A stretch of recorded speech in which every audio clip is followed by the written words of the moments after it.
discovered your passion for music? Yeah, so it's kind of a crazy story.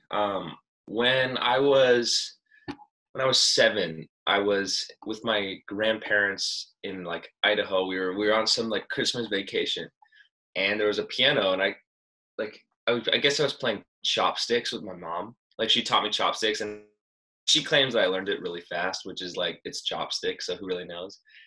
So she was like, "Oh, I'll get him a guitar for his birthday." So my 8th birthday or 7th birthday, one of the two, my mom got me a guitar, and basically since then, like that's been my thing. And so um, I started playing. I started taking some lessons, and then a couple buddies of mine and myself, we created like a literal garage band out of my garage, and played music at like bars at like 12:30 in the afternoon, and just played cover songs all the time.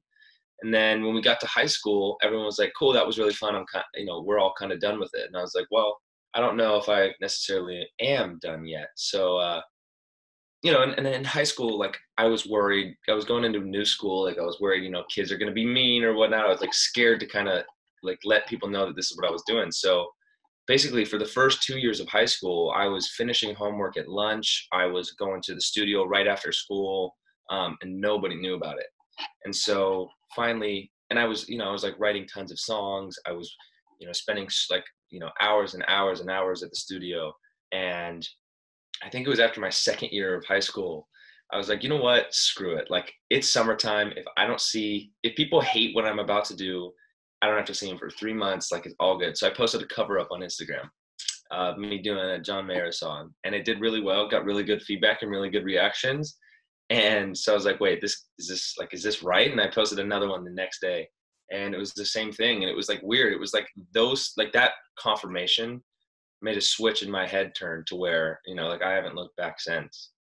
Love that. When you look at your career as a whole, who or what's had the biggest influence, either personally or professionally?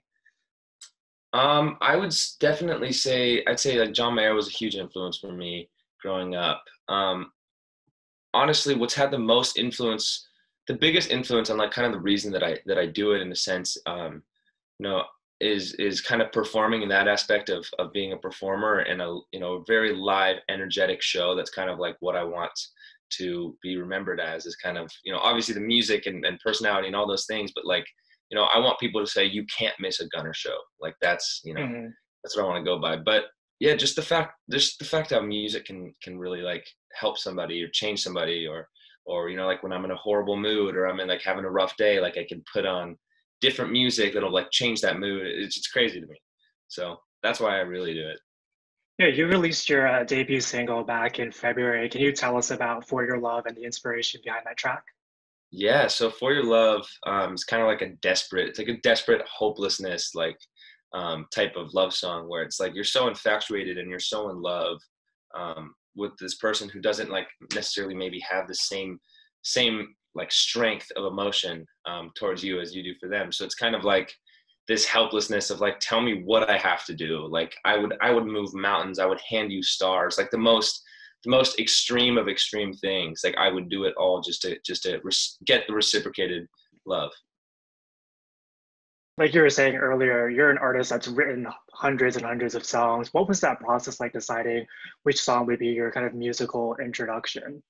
Yeah, that's a really, I'm actually really happy you asked this question because I haven't been asked this before.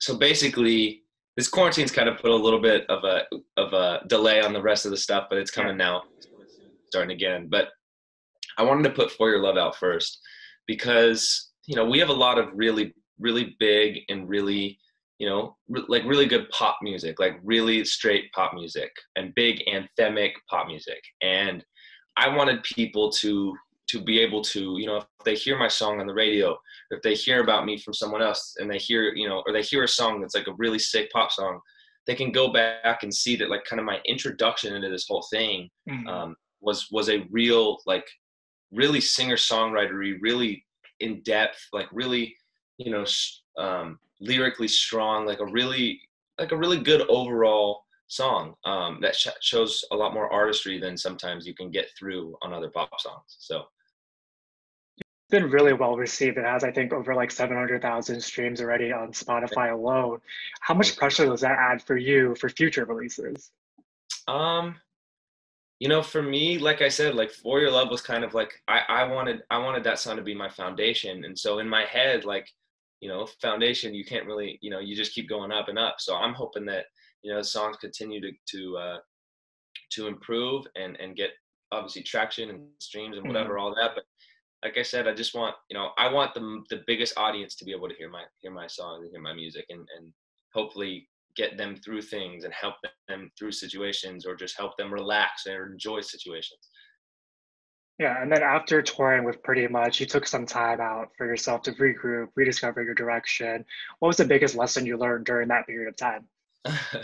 Patience. I would say patience is the biggest lesson I learned. I After that Pretty Much tour, things kind of like that Pretty Much tour sped things up really quick, and so I had to kind of um, regroup for a second. I signed a record deal and kind of said, if we're really gonna do this right and we're really gonna be, as big as we can possibly be, like, I think we need to take a step back, regroup. I need to figure out exactly like, step one, two, three, of what I want my sound to kind of be right now, and work with writers and producers that I think that fits with. And so yeah, the last year was kind of a year of patience with myself Mhm. and with my team and being like, okay, this one's good, let's go, and then being like, wait, so I don't know, patience I think is the perfect word for it, but it's time now, it's time to go. Artists have looked for new ways to connect during this COVID-19 situation. You've took to Zoom and have been doing a lot Yeah. of hangouts with your friends. How did that come to fruition? Honestly, like Instagram is like, to me, Instagram's kind of like freaky. Like, I don't know why. I don't know if it's because like my friends, like parents from home or like whatever. Instagram's always just been like this, like, whatever. So for me, it was like, when I go live on Instagram, it's like, okay, like I have to run the show. I can see people commenting and I can bring people in, but like I am so much more of like a person, Mhm. people person. So like when I can be face to face or face to like, whatever, 100 little faces, it just makes it to me more like more real and less like it feels more authentic and real to me. So it's just like, and then I can click people and be like, and unmute them and have a conversation, but see everyone else and play music, play a couple songs and see reactions. And I don't know, I just like the face to face thing to me is like way cooler than like, whatever, a live stream. Yeah, and you've had a lot of success already in your young career. When you look back, is there a particular moment that stands out to you? Yeah, I think that tour was really big for me. I think that was kind of really, really validating time in my life. And yeah, we played Wembley Stadium, or Wembley Arena, which was really cool last month, or well, geez, 3 months ago now. And that was really cool. But yeah, I'm just ready to get things rolling. And then as you look forward in your career, what are some of the goals that you hope to accomplish? Yeah, I mean, my goal, like I said, is just to kind of get my music to as many people as I possibly can and help as many people as I can. But my selfish goal within that is, like the moment of when I say, okay, you made it, I think is Staples Center. That's my you did it, Gunner moment. Well, that's actually is the perfect segue into this last part of the interview. So we end all of our interviews with a kind of pop culture speed round. Is there a Okay. band or artist that fans would be surprised to learn is on your playlist? Oh, you know what? That's a really good question. Let me pull it up real quick because I'm kind of horrible with remembering. Okay, so let's see. Blackpink. I don't know. People won't be surprised about that. Oh my gosh, I don't like. I like Why Don't We. I like a lot of the Why Don't We songs. There is. I don't know. Like none of these really. I'm going through these. None of these would really surprise anybody. I love Marky Basie or Bossy or whatever. Marky Basie, I think it is. I love him. I guess country might be a one that could Mm. surprise people, as I like to listen to country sometimes. What was the first album that you ever bought? The first album that I ever bought was, I think it was one of the first Bieber albums, because I think it was when I was like first getting into music, and he was like whatever 2, 3, 4 years older than me, and I was like, whoa, like I want to see what he's doing, and I think I bought the first Bieber album. What about the first concert that you ever attended? Jonas Brothers. Yeah, A venue that's on your bucket list to perform at, which I think you've already answered, but Staples Center. an album that changed your life and why? Oh my gosh. Oh, an album that changed my life. I mean, I would say John Mayer, like Room for Squares, that ruined my, I mean, not ruined, that changed my life like in a crazy positive way. Um, there are a lot of like, I go through phases where like I'll listen to an album on repeat, Mm. and then yeah, just like kind of do that. Like I said, that Marky Basie album was really good. I loved Camila's first album. That was one of my favorites. Um, I mean, there's some like I said, I'm gonna look back at this interview and be like, why didn't I say like this? But I can't. So, And then final question for you. When you're on the road, what's a must-have? oh, a must-have is